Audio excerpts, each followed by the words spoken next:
जय और मोंटी के लिए ओम के गुंडा गैंग से बचने का सिर्फ एक ही रास्ता था कि वो अपने साथ ज्यादा से ज्यादा बच्चों को इकट्ठा करें। इसलिए उन्होंने फट्टू क्लब बनाया था और अब उनके इस क्लब में एक नया मेंबर भी जुड़ गया था, जय के ही क्लास में पढ़ने वाला शिवा। सांवले दुबले पतले छोटे से शिवा के लिए यह फायदे का सौदा था, क्योंकि गुंडा गैंग उसे जहां मिल जाता पकड़कर पीट देता। तो अब शिवा को अपना एक राज बताकर फट्टू क्लब की मेंबरशिप लेनी थी। हाँ यार, हमको ऐसे उठाने आती है वो चिड़िया, लगता है अपने पंजे में दबा के उड़ जाएगी। चील जैसा आवाज है उसका, बल्कि उससे भी डरावना। हमारे पीछे ही पड़ गए है यार वो, हमको लगता है मार डालेगी हमको। कसम से पता है, हमको कल भी दिखी थी। हाँ, कल भी दिखी। हाँ यार, हम ऐसे ही चले जा रहे थे, तभी देखे कि एकदम हमारे ऊपर छाया सा हो गया। हम ऊपर देखे तो वही चिड़िया, वो बड़ी सी चिड़िया हमारी ओर आई तो हम भागे, पूरी ताकत से भागे, पर वो हमारे पीछे ही आती जा रही थी। छोड़ दे हमको, छोड़ दे हमको, छोड़ दे, छोड़ दे।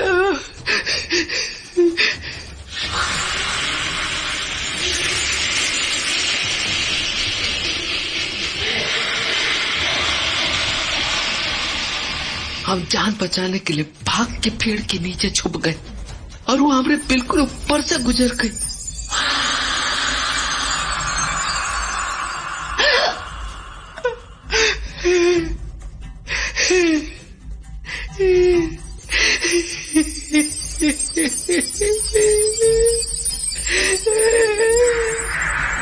उसका पंख छुआ हमरे से, इधर कैसा चोट लगा हमको उस पंख से। तो शिवा अपना राज बताकर जय के फट्टू क्लब में शामिल हो गया। इन सारे लोगों की दो मुश्किलें एक जैसी थी, ओम का गुंडा गैंग और उदू, और यही दोनों मुश्किलें उन्हें एक दूसरे के करीब भी ले आई थीं। तो दोपहर में जय और मोंटी अपना प्लान डिस्कस करने के लिए अपने ठिकाने पर पहुंचे, यानी जंगल में झाड़ियों के पास। यार मोंटी, ये जगह सही तो रहेगी ना हमारे लिए? हाँ, मैं क्या बोल रहा था जय, क्या हमारे पास एक सीक्रेट जगह होनी चाहिए ओम के गुंडा गैंग से छिपने के लिए। पर यार वैसे तो ये झाड़ियां छिपने के लिए ठीक है, पर एक ना एक दिन तो इसका पता चल ही जाएगा ना ओम को। हाँ, तो मैं क्या सोच रहा था कि इधर एक सीक्रेट ठिकाना बनाते हैं, सॉलिड। जब भी वो गुंडा गैंग दिखे भाग के उसके अंदर छिप जाएंगे। और पता है क्या, उस ठिकाने का रास्ता झाड़ियों के बीच से बनाएंगे, सीक्रेट रास्ता। वाह, क्या मस्त आइडिया है यार तेरा। देख, ऐसा सीक्रेट ठिकाना बनाएंगे ना कि गुंडा गैंग उसके ऊपर से भी गुजर जाएगा ना, तो फिर उसको पता ही नहीं चलेगा कि हम उसके नीचे छिपे हैं। और बहुत बड़ा सा बनाएंगे उसको, कुछ खाने पीने की चीज भी रखेंगे और मस्त चद्दर उद्दर बिछा देंगे अंदर। अगर हमारे 10 मेंबर्स भी हो ना, तो भी अंदर मस्त खेलो। और अगर बाहर खतरा हो ना, तो 2-3 दिन तक वही आराम से अंदर पड़े खाते पीते रहो। हाँ, 2-3 दिन का इंतजाम होना ही चाहिए। सुन, तूने जमीन नाप ली ना? हाँ, नापी थी ना जमीन, 10 कदम लंबी 10 कदम चौड़ी। मस्त यार, पर यार बड़ी मेहनत पड़ेगी। हाँ यार, वो तो है। हाँ सुन, अपनी जगह का ना यार कोई सीक्रेट नाम भी होना चाहिए, कोई मस्त सा कोई नाम। काली गुफा। हाँ, फट्टू क्लब की काली गुफा बढ़िया है। और सुन, उसके अंदर हमले के लिए ना पत्थर भी जमा करके रखेंगे। जैसे ही आसपास गुंडा गैंग दिखा, हम गुफा से बाहर निकले, उन पत्थरों की बरसात कर दी एकदम। दौड़ पत्थर। और ना बम भी मारेंगे उन पे, बम। हाँ, तेको पता, मैं दिवाली में बहुत खतरनाक वाले बम लाया था, सारे बचा के रखे हैं मैंने। मस्त कीड़ा है तेरे दिमाग में यार। यार, अगर किसी दिन उदू हमारी काली गुफा के अंदर आ गया तो वो तो साला हम सबको खा जाएगा एक एक करके। उसके अंदर ना बजरंग बली का फोटो रखेंगे, मैं लेके आऊंगा। बहुत मस्त फोटो है मेरे घर में। क्या लंबी पूंछ और इतनी बड़ी गदा। नए मेंबर्स जोड़ने के बाद फट्टू क्लब अपनी योजना पर बड़ी तेजी से काम कर रहा था, पर उन्हें नहीं पता था कि उनके क्लब का सबसे नया मेंबर शिवा बड़ी मुश्किल में फंस गया है। हुआ ये कि जब शिवा कोई सामान लेने के लिए घर से निकला तो रास्ते में उस पर ओम के गुंडा गैंग की नजर पड़ गई। ओम के अलावा 3 और लड़के हॉकी डंडों के साथ पूरी तैयारी से शिवा की घात में छिपे हुए थे, और जैसे ही ओम ने शिवा को आते देखा वो चिल्लाया, पकड़ साले बिहारी को। गुंडा गैंग को इतनी तैयारी के साथ आया देखकर शिवा का खून जम गया। हे भगवान, आज तो ये जान ही लेके मान गया हमारी। वो जितनी तेज भाग सकता था भागा। किधर जाओ? उधर उधर रेलवे यार्ड की ओर। वहां चलने का कोई ना कोई जगह जरूर मिलेगा। रेलवे यार्ड की तरफ भाग रहा है ससुरा, पकड़ो साले को। वहां छिप गया तो ढूंढना मुश्किल हो जाएगा हरामी को, पकड़ो। वो इधर ही आ रहे हैं। साले बिहारी को बच न पाए। मार पत्थर, पत्थर मार, सिर फोड़ दे हरामी का। तेरी तो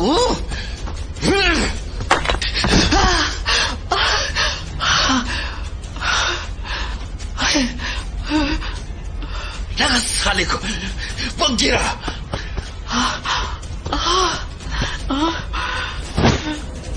अब बोल साले, बहुत भाग रहा था। इधर आ सालो, मैंने पकड़ रखा है साले बिहारी को। अब तुम सब मिलके साले को इतने लात घूंसे मारो कि साले की चीखें बिहार तक सुनाई दे। नहीं, जाने दो हमको, जाने दो। अरे तुम इतनी मुश्किल से हाथ आए शिकार को जाने नहीं देता ये ओम, समझा साले बिहारी? प्लीज हमको जाए दो, हमको जाए दो प्लीज। और हम कुछ हो तो नहीं किए तुम्हारे साथ, काहे मार रहे हो हमको? अरे क्या गलती है हमारा? तेरी गलती ये है कमीने कि तू बिहारी है। मेरे बाप को 10,000 का चूना लगा के भागा था एक बिहारी, और उसके बाद मैंने कसम खा ली कि आज के बाद इस अंबा गांव में एक बिहारी नहीं रहने दूंगा। एक बिहारी, एक भी। पर हम कहाँ बिगाड़े तुम्हारा? कहाँ बिगाड़े? बिगाड़ भी क्या सकता है साले? शक्ल देख अपनी, झाड़ू की सीख जैसा पतला, कोयले जैसा काला, 2 फुटा नटुआ साला। तू क्या बिगाड़ेगा किसी का? देखो देखो ओम भाई, हमको अरे भाग गया, अरे भाग गया कमीना, पकड़ो साले को। वह छोटा दुबला पतला सा था, पर दिमाग बहुत तेज था उसका। जब उसे लगा कि बस अब ओम उसकी मार मार के जान ले लेगा, तभी वो अचानक नीचे झुका और घूम के ओम की पकड़ से फिसल गया। और इससे पहले कि ओम कुछ समझ पाता, अब वो सीधा रेलवे यार्ड की ओर भाग गया। और जब तक ओम और उसका गुंडा गैंग यार्ड में पहुंचता, शिवा गायब हो चुका था। अब पूरा गुंडा गैंग शिवा को ढूंढ रहा था, और शिवा एक जगह चुपचाप बैठा लंबी लंबी सांसें ले रहा था।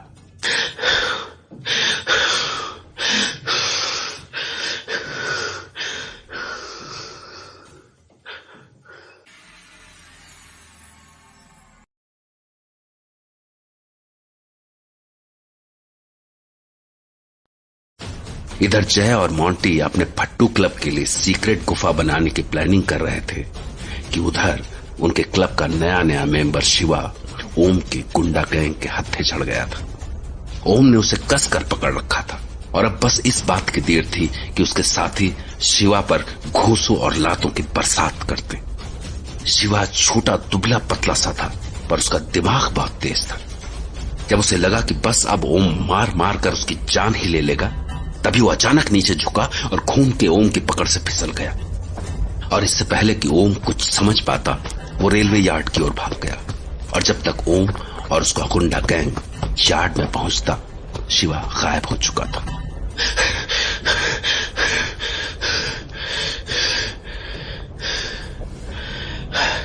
अबे साले बिहारी, निकल बाहर। कहां छुप गया ये साला हराम। देख, चुपचाप बाहर निकल जा, नहीं तो जितनी देर तुझे ढूंढने में लगेगी उतनी देर तक मारूंगा तुझे। खाल उतार लूंगा मार मार के तेरी। ओम का गुंडा गैंग बड़ी देर तक शिवा को ढूंढता रहा, पर शिवा यार्ड में खड़ी एक मालगाड़ी के पीछे सांस रोके बैठा था। जबकि ठीक उसी मालगाड़ी के दूसरी ओर उसको ढूंढ रहे गुंडा गैंग को अंदाजा भी नहीं था कि वो उनके इतनी पास छिपा हुआ है। पर तभी मालगाड़ी ने सीटी दी। ये मालगाड़ी तो चल पड़ी। कहां जाए हम? एकदम ऐसे फंस गए। और जैसे ही मालगाड़ी आगे बढ़ी, उसके पीछे छिपा शिवा ओम को दिख गया। और शिवा को देखते ही ओम जोर से चीखा, यहां छिपा बैठा है साला, पकड़ इसकी तो। अचानक खुद की ओर चार चार लोगों को आता देखकर शिवा खड़ा हुआ और वहां से ऐसा भागा कि उसे खुद समझ में नहीं आया कि गुंडा गैंग उसके पीछे आ भी रहा है या नहीं, या उसकी सांस चल भी रही है या नहीं। भागते भागते अचानक उसके सामने एक लोहे के सीखचों वाला बड़ा सा गेट दिखा और जल्दी से उसने वहां घुसकर वो गेट बंद किया और बैठकर हांफने लगा।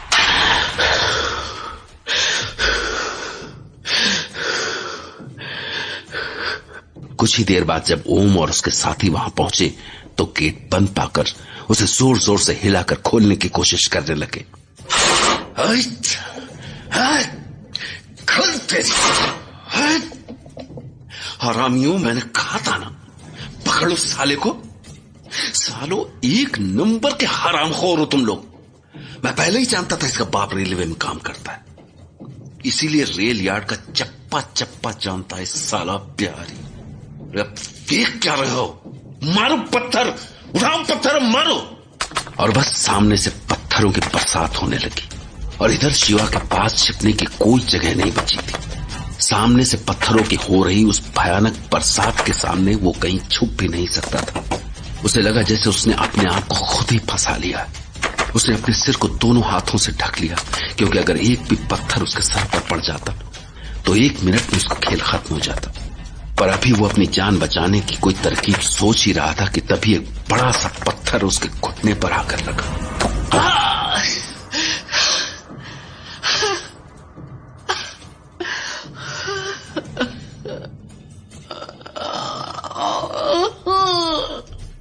शिवा दर्द से तड़प कर वहीं बैठ गया।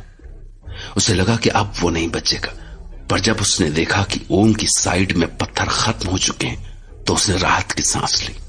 पर तभी उसे समझ में आया कि ओम इतने से रुकने वाला नहीं है, क्योंकि अगले ही पल उसके कानों में ओम की गरजती हुई आवाज सुनाई पड़ी। अबे पत्थर खत्म हो गए बे हरामियों, चलो रेल की पटरी से लेके आते और पत्थर मारते साले को। आज तो खत्म कर देंगे इसको, चाहे कुछ हो जाए। इस बिहारी को तो नहीं छोड़ूंगा, आज नहीं छोड़ूंगा। ओम की बात सुनते ही शिवा को फिर से एक उम्मीद दिखाई दी। उसने सोचा कि जैसे ही ये गुंडा गैंग पत्थर लेने के लिए निकलेगा, वो यहां से भाग खड़ा होगा। तो ओम के पलटते ही वो खड़ा हुआ। अब बस उसे आखिरी बार भागना था। वो जानता था कि उसके घुटने से बुरी तरह से खून बह रहा है, पर उसे पूरा यकीन था कि वो अब भी भाग सकता है। लेकिन जब शिवा गेट खोलकर वहां से निकल भागने की सोच ही रहा था कि तभी ओम को अपने बैग में रखे खतरनाक पटाखों के बारे में ध्यान आया और उसकी आंखों में चमक आ गई। अरे साला, इस बैग में रखे बम को तो मैं भूल ही गया था। ए साल, इधर वापस। माचिस लेके क्या? बस माचिस। तू सिगरेट पीता है, चल निकाल माचिस। तेरे पास पक्का होगी माचिस, निकाल साले, जल्दी निकाल। ये देख दिवाली के कितने बम है मेरे बैग में। अब बम जला के फेंक दें गेट के अंदर, करेंगे बमबारी। सारे बिहारी को मुर्गे की तरह भून देंगे आज। अबे जला ना माचिस, वो क्या देख रहा खड़ा। ये ले साले बिहारी। पटाखा बिल्कुल शिवा के पास में आकर इतनी जोर से फटा कि उसके कान सुन्न हो गए। कुछ पलों के लिए उसके कानों में सीटी सी बजने लगी। उसके बाद तो शिवा जैसे दो देशों के बीच हो रही लड़ाई के मैदान में फंस गया हो। उसके चारों ओर गिर कर पटाखे फूट रहे थे और वो चूहे की तरह यहां वहां उछलकर अपनी जान बचाता फिर रहा था।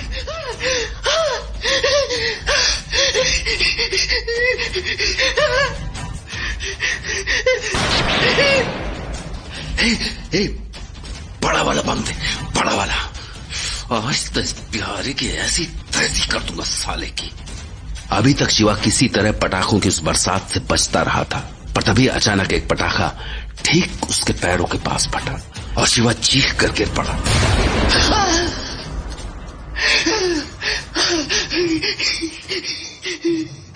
शिवा के पैर इस धमाके से बुरी तरह से झुलस गए थे। उसके पैर में इतनी जलन हो रही थी कि लगा उसकी आंखों के सामने अंधेरा छा रहा है।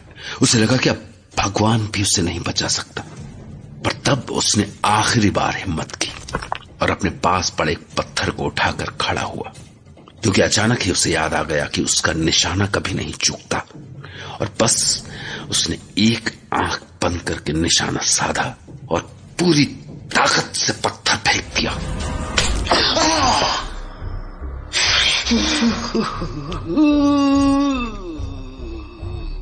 उसका निशाना काम कर गया था। पत्थर सीधा ओम के सिर पर लगा और वो सिर पकड़ के वहीं जमीन पर बैठ गया।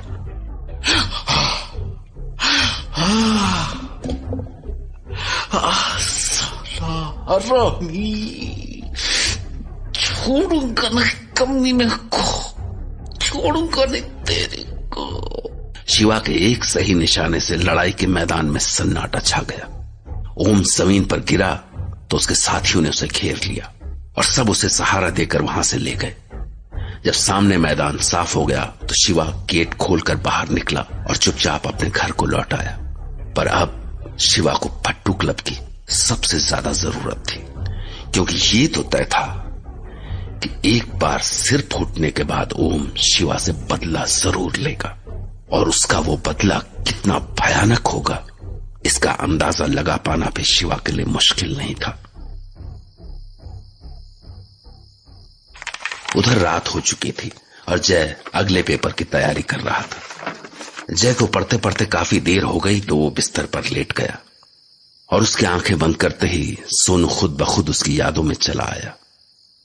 वो अभी सोनू की नटखट हरकतों के बारे में सोच ही रहा था कि उसे नींद सी आने लगी।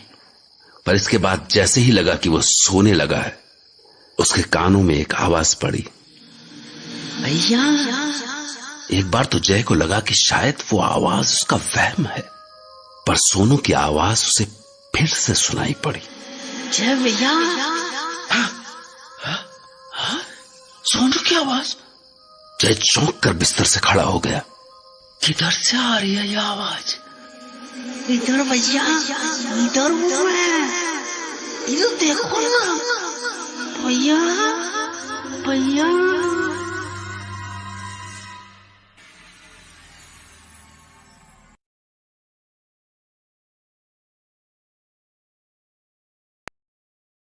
जय को पढ़ते पढ़ते काफी देर हो गई तो वो बिस्तर पर लेट गया और उसकी आंखें बंद करते ही सोनू खुद ब खुद उसकी यादों में चला आया। वो अभी सोनू की नटखट हरकतों के बारे में सोच ही रहा था कि उसे नींद सी आने लगी। पर इसके बाद जैसे ही लगा कि वो सोने लगा है, उसके कानों में एक आवाज पड़ी, भैया। एक बार तो जय को लगा कि शायद वो आवाज उसका वहम है, पर सोनू की आवाज उसे फिर से सुनाई पड़ी, जय भैया। सोनू की आवाज?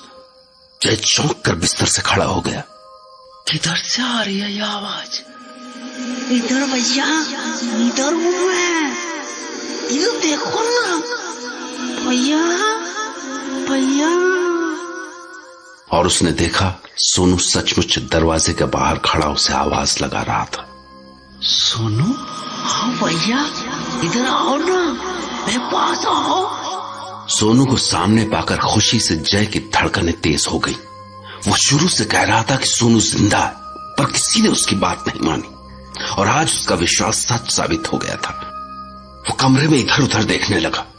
उसे समझ में नहीं आ रहा था कि वो अपनी खुशी किसके साथ बांटे और उसने दादू को आवाज दी। दादू, दादू, इधर आओ ना दादू, आओ ना दादू, देखो सोनू आया है, सोनू आया है दादू। पर तभी उसे ध्यान आया कि दादू अभी पड़ोस के गांव से लौटे नहीं हैं और उसी वक्त उसके कानों में सोनू की आवाज फिर से पड़ी। क्या कर रहे हो भैया, आओ ना यहाँ। अरे तू आना अंदर, इतनी रात हो रही है, वहां बाहर खड़ा क्या कर रहा है तू? चल अंदर आ ना, तू आ, एक मजे की चीज दिखानी है तेरे को, मस्त चीज। और जय सोनू के पीछे पीछे घर से निकला, पर जाने सोनू को क्या हो गया था। वो सीधे चलता ही चला जा रहा था। अरे सोनू मेरे को कहाँ ले जा रहा है यार तू? पता है भैया, मेरे को कुछ नहीं हुआ था, बस ऐसे ही नाटक किया था मैंने। क्या? तो इतने दिन तक कहाँ था तू? अरे वही जगह दिखाई कर ले जा रहा हूँ तेरे को। और सोनू जय को सड़क के एक ओर बनी उस नाली के पास ले आया जहां से वो गायब हुआ था। अब देख मेरे गायब होने का राज। क्या? अरे अरे पागल हो गया तू? नाली के अंदर क्यों जा रहा है? निकल बाहर, चल निकल। छी। पर देखते ही देखते सोनू सांप की तरह रेंगता हुआ नाली के अंदर चला गया। हाँ, तू इतनी पतली नाली से अंदर कैसे चला गया यार? मैं वो बहुत ताकत आ गई है भैया, कुछ भी कर सकता हूँ मैं, कुछ भी। और फिर उसने नाली के अंदर से जय की ओर अपना हाथ बढ़ाया। लाओ, मेरे को अपना हाथ दो।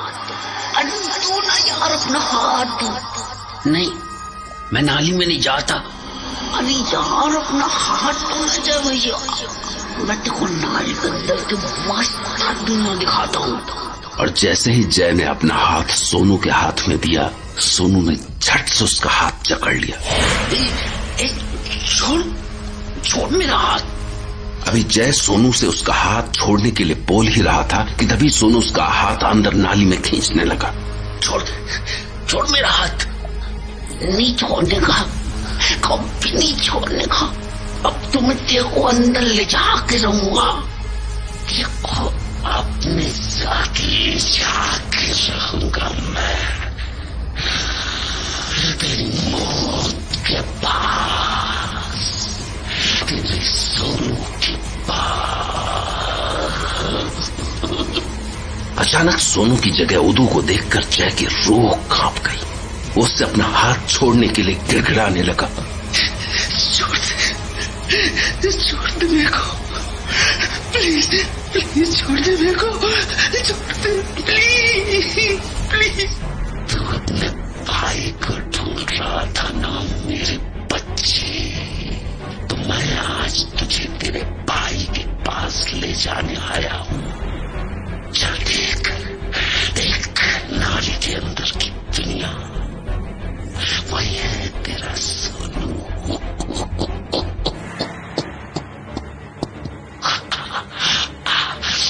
देख, देखो दुनिया कितनी सुंदर है। नहीं,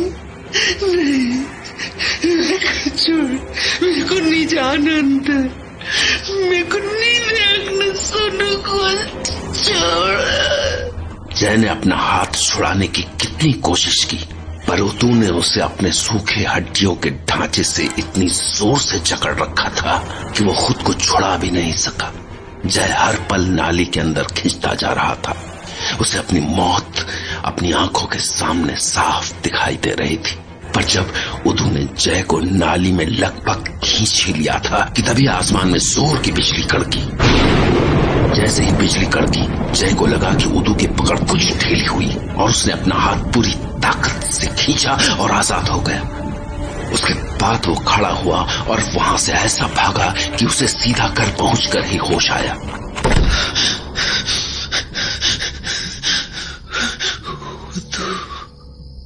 सोनू की शक्ल में उदू, वो कुछ भी शक्ल बना सकता है, तो फिर कोई उसको पहचानेगा कैसे? वो तो अचानक ही कुछ भी बन जाएगा, कोई इंसान, कुछ चिड़िया। हाँ, वो जो शिवा ने वो बड़ी सी चिड़िया देखी, कहीं वो भी तो उदू नहीं था? और वो गुब्बारा, हे भगवान, वो सब उदू ही था। जय छोटा सा बच्चा ही था, पर अनजाने ही उसने एक बहुत बड़ा राज पा लिया था। और वो राज ये था कि उस गांव में उसकी उम्र के सारे बच्चे उदू के निशाने पर थे। पर सवाल था कि आखिर वो उस उदू से बचे कैसे, क्योंकि उससे भाग पाना तो नामुमकिन था। यही वजह थी कि 12 साल में एक बार जब भी उदू जागता था, अलग अलग शक्लें बना के एक एक बच्चे का शिकार कर लेता था। और फिर जय सोचने लगा, अगर उदू से बचना है तो उसका सिर्फ एक ही तरीका है, उदू से लड़ाई। पर कैसे? हम उससे लड़ेंगे कैसे? एक पल को जय को लगा कि अगर वो इस अंबा गांव से ही चला जाए तो उसे उदू से छुटकारा मिल जाएगा। और वैसे भी सोनू के गायब हो जाने के बाद से दादू इस गांव को हमेशा के लिए छोड़ जाने की बात कह रहे थे। पर फिर उसके मन में एक सवाल आया, अगर मैं यहां से चला गया तो उदू जीत जाएगा, और मैं उदू को जीतने नहीं दूंगा। सोनू का बदला लूंगा उससे, चाहे मेरी जान ही क्यों न चली जाए। और जय के इस बदले के लिए उसका फट्टू क्लब काम आ सकता था। अगले दिन जय अपने उस फट्टू क्लब के ठिकाने पर पहुंचा तो क्लब के कई मेंबर्स जुटे हुए थे।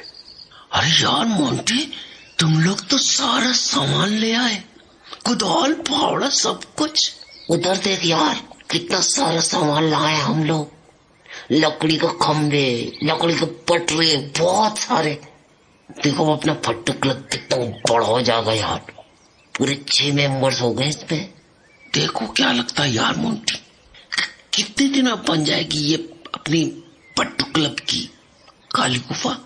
देख यार जय, क्या है कि यहाँ गड्ढा तो पहले से ही बना हुआ था, बस उस गड्ढे को ना ठीक करना, थोड़ा सा साइड गहरी करनी है। उसके बाद उसके ऊपर ऐसा प्लेन छत डालनी है, और छत के ऊपर ना मिट्टी घास सब लगा देंगे।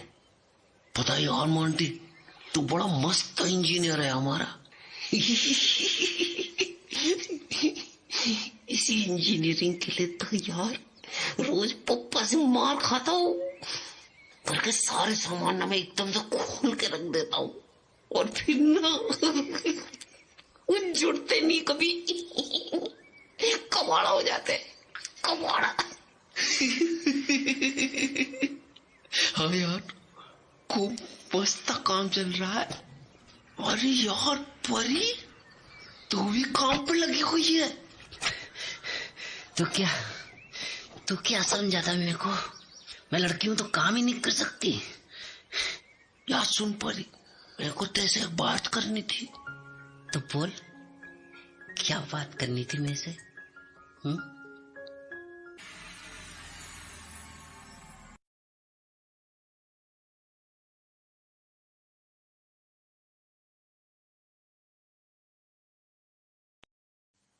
जय अपने फट्टू क्लब के ठिकाने पर पहुंचा तो वहां काली गुफा बनाने का काम जोर शोर से चल रहा था। तभी उसे परी काम करते देखे। हाँ यार, खूब मस्त काम चल रहा है। अरे यार परी, तू भी काम पे लगी हुई है। तो क्या समझा था मेरे को? मैं लड़की हूं तो काम ही नहीं कर सकती? यार सुन परी, मेरे को तेरे से एक बात करनी थी। तो बोल, क्या बात करनी थी मेरे से? बैठ जा आराम से। अरे यार, तू तो एकदम से सीरियस हो गया। मैं तो कुछ और ही बात सोच रही थी। क्या बात सोच रही थी? जाने दे, तू बता क्या बोल रहा था। तू पता है परी, जब तेरे घर में नाली थी ना, और जो गुब्बारा मोंटी को दिखा, वो जो चिड़िया शिवा को दिखी, सब एक ही है। एक ही है मतलब? एक ही कैसे है सब? बस मैं जान गया कि वो सब एक ही है। पर जब अलग अलग दिख रहा था तो एक ही कैसे है? वो अलग अलग दिख रहा था क्योंकि वो शक्ल बदल सकता है। क्या शक्ल बदल सकता है? पर वो है कौन फिर? भूत? भूत नहीं है, उदू है वो। उदू? मेरे घर की नाली में उदू था?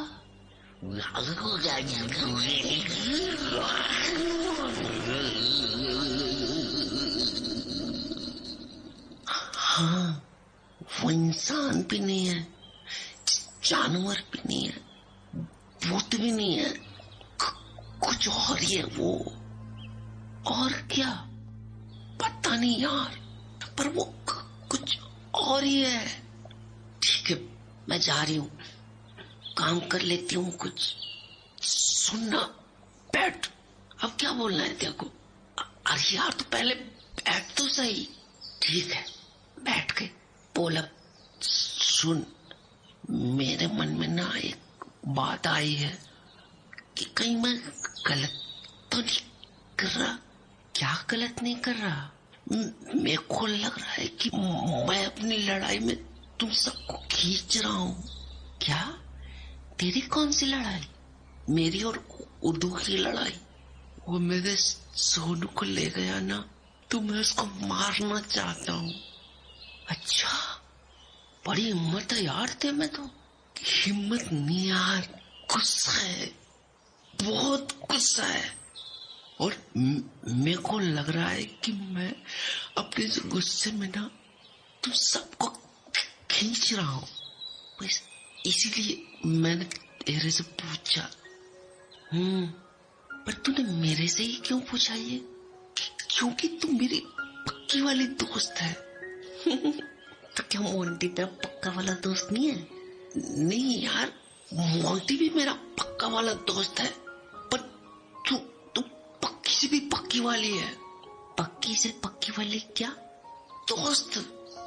साला साफ साफ क्यों नहीं बोल रहा है? दोस्ती दोस्ती बोलता रहेगा, बस प्यार नहीं बोलता। ठीक है, मैं जा रही, तू भी जाना। और ये जो उद्दू फुदू वाली बात है ना तेरी, ये मोंटी को भी बोल दे जाके। वो भी तो तेरा पक्का वाला दोस्त है ना। मोंटी, शिवा, सब तेरे पक्के वाले दोस्त है ना, तो जाके बोल दे सबको। अरे पागल, सुन तो। और क्या सुनूं? सुन तो ली तेरी बात। मैं बोल रहा था यार कि कहीं मैं गलत तो नहीं कर रहा। क्या गलत नहीं कर रहा? सारे दोस्तों को अपनी लड़ाई में खींचना गलत है ना? गलत नहीं है, कुछ भी गलत नहीं है। ये लड़ाई ना, ये अब हम सब लोगों की लड़ाई बन गई है, क्योंकि उदू बचा तो हम सब मरेंगे। इसलिए जैसे भी हो उदू को मारना ही पड़ेगा। थैंक्स यार, जैसे ये सुन के ना मेरी टेंशन खत्म हो गई। पर यह बात तेरे दिल में आई कैसे? ऐसे ही मैं आ रहा था ना, तो आते समय मेरे को लगा कि कहीं इस लड़ाई में देखो कुछ हो गया तो मैं तो मर ही जाऊंगा यार। क्यों? मेरे को कुछ हो गया तो तू कैसे मर जाएगा? ये कैसे हो जाएगा, वो कैसे हो जाएगा? फावड़ा लेके जाके अपना काम नहीं करती, फालतू के सवाल पूछती रहती है। अच्छा, मैं फालतू के सवाल पूछती हूँ? और क्या? इस फावड़े से ना जय तेरा सर फोड़ दूंगी मैं। पागल कहीं का, मैं नहीं करती तेरे सवाल। अरे सुन तो। मर जा तू, बिल्कुल से मर जा, अब भी मर जा तू, समझा? इधर जय और परी में प्यार भरी जंग चल रही थी, तो उधर मोंटी अपने नए नए दोस्त शिवा की मेहनत से बहुत इम्प्रेस था। अरे शिवा बस कर यार, थोड़ा सस्ता ले पानी पी ले थोड़ा।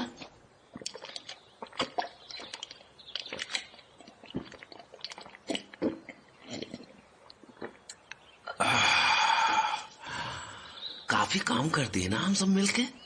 हाँ, कल छत डालना शुरू कर देंगे। और इस काली गुफा का दरवाजा कैसे बनाएंगे हम लोग?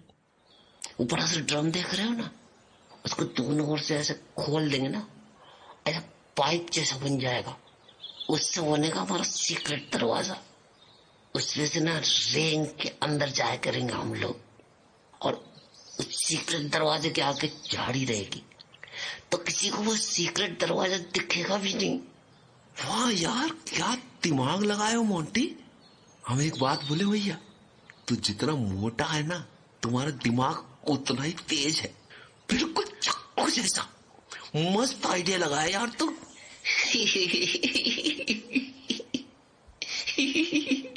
और ईगो और बात बोल ले, पता है तो इतना मोटा है ना, तो हमारा मन नहीं करता था तुम्हारे साथ बात करने का, पर जब तुमसे बात किए ना हम, अरे यार तुम इतना मस्त लगे हमको, बहुत है मस्त। हाँ यार, सब लोग मेरे मोटापे को देख कर मुझसे दूर ही हो जाते। अच्छा एक बात बताओ, तुम तो हम सब के जैसा भागता दौड़ते रहते हो ना, तो फिर इतना मोटा कैसे गए तुम? मम्मी यार, मेरी मम्मी ना यार लाड कर करके खिलाती रहती थी मेरे को। और खा ले राजा बेटू, और खा ले, थोड़ा सा और खा ले, ये ले चिड़िया के हिस्से का खा ले, ये ले चूहे के हिस्से का खा ले। और बस मेरी आदत पड़ गई यार इतना सारा खाने की। अरे काहे खिलाती है तुम्हारी अम्मा तुमको इतना? मैं अकेला हूं ना यार, मेरे से पहले ना मेरे 4 भाई हुए थे, पर मर गए सब के सब। हाँ, तभी मेरी मम्मी हमेशा सोचती रहती है कि मेरे को कुछ हो ना जाए। वो तो किसी से दोस्ती भी नहीं करने देती मेरे को, बोलती सब करने देते को बिगाड़ देंगे। मेरे को तेरे साथ देख लिया था ना उस दिन, तो खूब बड़बड़ कर रही थी। उसके बाद यार मैं तो तंग आ गया हूँ अपनी मम्मी से, सच्ची बोल रहा हूँ। ये खूब बड़ा अजीब बात है यार, तुमको तुम्हारी मम्मी इतना प्यार करती है और हमको कोई प्यार नहीं करता यार। साला जियो तो जियो, मरो तो मरो। हर सच्ची कह रहा यार, तुम्हारी मम्मी हमको मिल जाती ना, तो फिर कितना भी ठूस ठूस के खिलाती, हम कितना भी मुटा जाते। साला कोई बात नहीं करता हमसे, हमको कोई चिंता नहीं होती।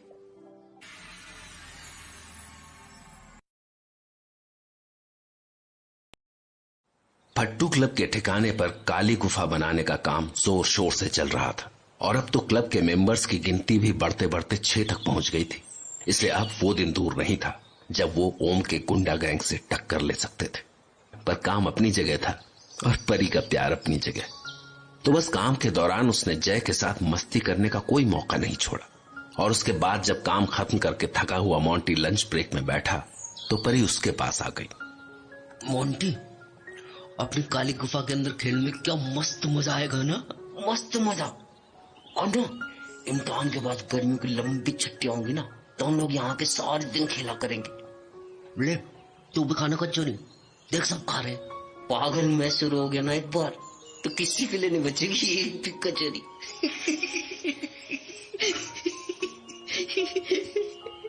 सच्ची। पर अच्छा है ना कि तेरी मम्मी ने इतनी सारी कचौरी दे दी, और तू सारी की सारी इधर उठा के भी ले आया। आ सुन, गर्मियों की छुट्टी में ना हम सब ऐसे ही अपने अपने घर से कुछ ना कुछ खाने का लाया करेंगे, मस्त मजा आएगा यार। और जब मेरे मम्मी पापा इधर उधर रहेंगे ना कहीं, तो मैं मस्त मलाई के लड्डू बना के लाया करूंगी, ढेर सारे, बहुत दिन चलेंगे। देखो आता है मलाई के लड्डू, और क्या मस्त बनाती हूँ मैं। मेरे को बहुत पसंद है यार, सारे मत खा जाना बेटा।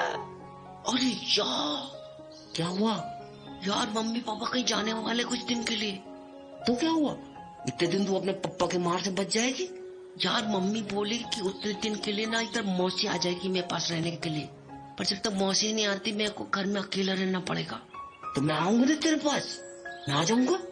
पागल, रात को तो तेरे को अपने घर जाना पड़ेगा ना। हाँ यार, ये तो बड़ी मुश्किल होगी, कहीं तेरी मौसी रात तक नहीं आई तो। नाली से जो आवाज आई थी ना उस दिन, उसके बाद मेरे को बहुत डर लगने लगा है। चल सोचता हूँ कुछ। हाँ सोच यार, तेरे दिमाग में तो बहुत आइडिया आते हैं। परी छोटी ही सी तो थी, केवल 11 साल की, तो उसके लिए बड़े से घर में अकेले रात बिताना सचमुच बहुत मुश्किल था। इसलिए जब वो जंगल से घर लौटी तभी से बहुत परेशान थी, और हुआ वही जिसका डर था। अगले दिन उसके मम्मी पापा जा चुके थे और मौसी अभी तक नहीं आई थी। फिर परी की चिंता और बढ़ गई जब किसी ने आकर बताया कि मौसी को आने में 2-3 दिन और लग जाएंगे। पर कोई मुश्किल आए और मोंटी के पास उसका हल ना हो, यह कैसे हो सकता था? तो मोंटी इतनी बड़ी मुश्किल का एक बड़ा आसान सा हल लेकर आया। आ रही हूं। कौन आया होगा इस टाइम? मोंटी, तू इस टाइम? यार मैंने सोचा अब तो तेरे खतरनाक पप्पा है नहीं घर पे, तो मैं कभी भी आ सकता हूँ, तो बस मैं आ गया। अच्छा किया यार तू आ गया, मेरे को तो अभी से डर लग रहा था घर में अकेले अकेले। अरे पर तू दरवाजे पे खड़ा खड़ा क्या कर रहा है? चल अंदर आ। और मेरे को बता तूने क्या सोचा मेरे डर के बारे में? ये तूने हाथ पीछे क्यों किया हुआ है? हाँ? क्योंकि मेरे हाथ में तेरे डर का ना हल छिपा हुआ है, ऐसे छिपा रखा है मैंने। क्या सच्ची? तो दिखाना मेरे को। ये ते सफेद चुईया प्यारी है ना? हाँ कितनी प्यारी। बैठो, मेरे को दे जरा। और ले ले ले ले मेरी प्यारी चुईया। तो को भूख लगी ना? अच्छा बात तो मोंटी, तो कोई इतनी प्यारी स्वीट सफेद चुईया कहाँ से मिली? पता है मेरे को रात भर नींद नहीं आई। सारा टाइम में यही सोचता रहा कि ऐसा क्या करूं कि तेरे को डर ना लगे। तो अचानक से आइडिया आ गया कि ये चुईया तेरे पास रहेगी ना तो तेरे को डर नहीं लगेगा बिल्कुल।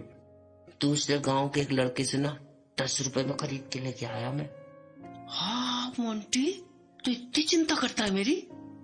इधर दे। क्या? अरे अपना गाल इधर देना पगलू। हाँ देख, कुछ लगा है क्या गाल पे? कुछ लगा नहीं है बुद्धू, लगाना है।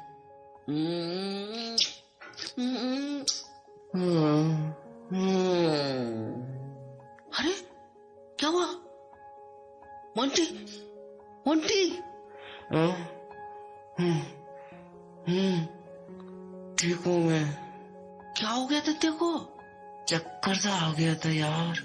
क्यों क्यों आ गया था चक्कर? मेरे को कभी ऐसे किसी ने किस्सी नहीं दी ना। क्यों? तेरी मम्मी भी तो करती होगी ना तेरे को किस्सी, तब भी तो ऐसे बेहोश हो जाता है।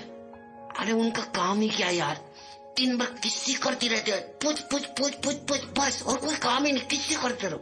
तो दिन भर बेहोश ही होता रहता है? नहीं यार। क्या नहीं यार? वो बात अलग है। पर कैसे अलग है वो बात? ऐसे ही। क्या तू गुस्सा नहीं दिला मेरे को, सिर फोड़ दूंगा तेरा।